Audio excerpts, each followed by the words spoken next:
Hello students, my name is Meenakshi और मेरे channel का नाम है मीनाक्षी राजपूत। आशा करती हूँ कोविड-19 के चलते आप एकदम ठीक होंगे, घर में सुरक्षित होंगे।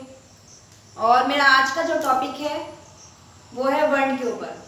तो मैं अपना वर्ण का टॉपिक आपको आज बताऊंगी, तो आप उसको नोट डाउन भी कर सकते हैं, क्योंकि अगर आप नोट डाउन करते रहेंगे तो उससे क्या है कि आपकी मेमोरी पावर बनी रहेगी। क्यों?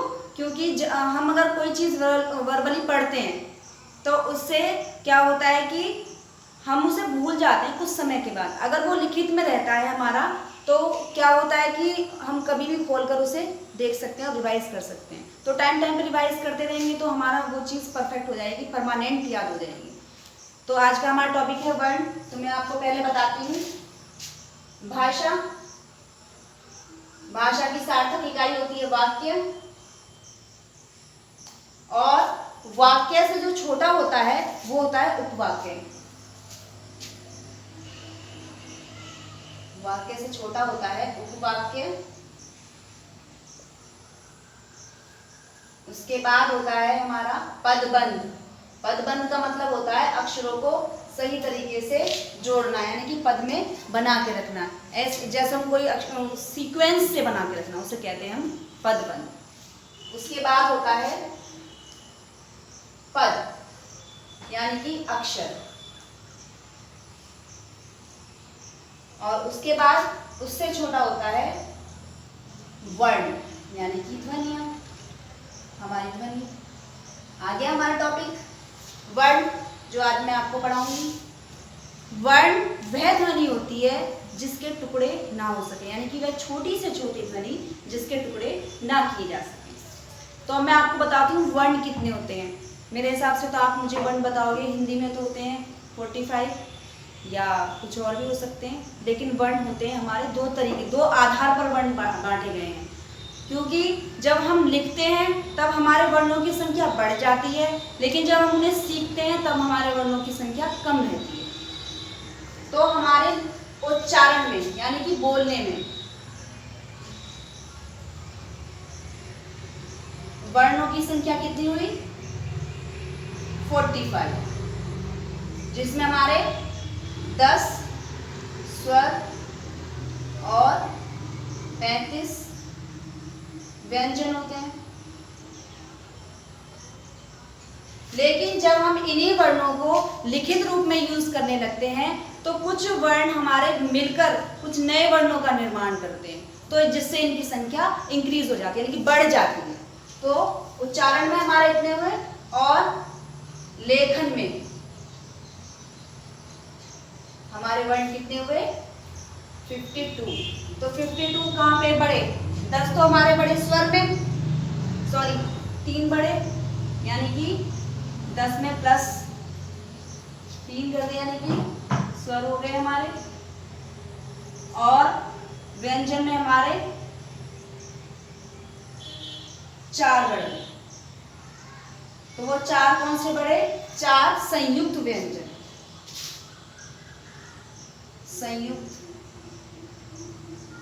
व्यंजन।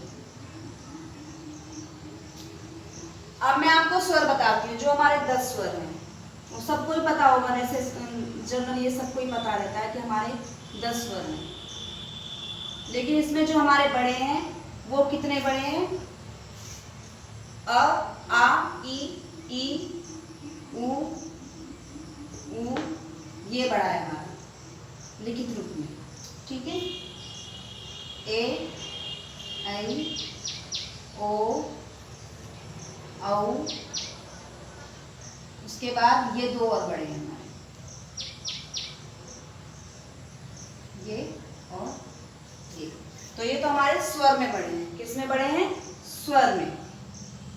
और व्यंजन में हमारे व्यंजन में क्या है? कवर्ग है, चवर्ग है, टवर्ग है, तवर्ग है, पवर्ग है। यानी कि कवर्ग में आता है क, ख, ग, घ, ठीक है। चवर्ग में आता है च, छ, ज, झ। ये सारे जो होते हैं ये कवर्ग, टवर्ग, यानी कि इनके वर्ग में जितने भी वर्ण आते हैं।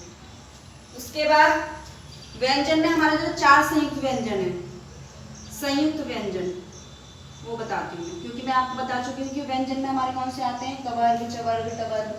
संयुक्त व्यंजन के बारे में बताती हूँ।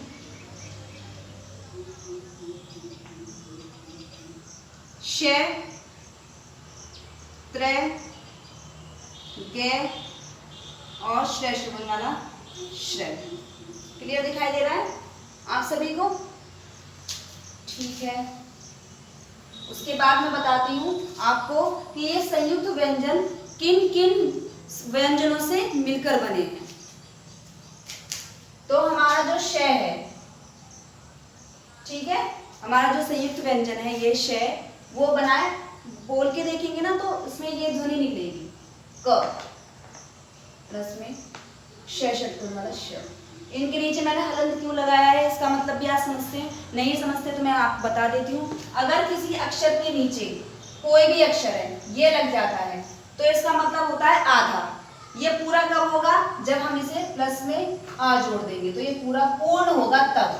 क्यों? क्योंकि जब हम उच्चारण करते हैं तो अ की आवाज हर वर्ण के पीछे आती है, ठीक है, लेकिन ई और ऊ के पीछे नहीं आती है। ये बात ध्यान रखना। व्यंजन में आती है क्योंकि जो स्वर होते हैं वो बिना किसी सहायता के बोले जाते हैं।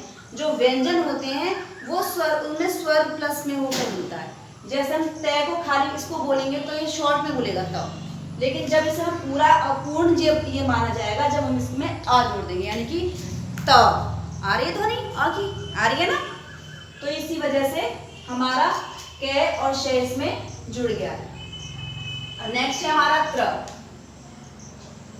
तो त्र की ध्वनि है जो वो त प्लस में र है, ठीक है, त प्लस में र, त्र। उसके बाद है हमारा ज्ञ। तो ज प्लस में इय, ठीक है। इसको बोल के देखना, जो हम धीरे धीरे बोलेंगे उच्चारण करेंगे तो यही ध्वनियां निकलेंगी, इनको मिलाकर जब हम उच्चारण करेंगे। उसके बाद है श, श प्लस में र, ठीक।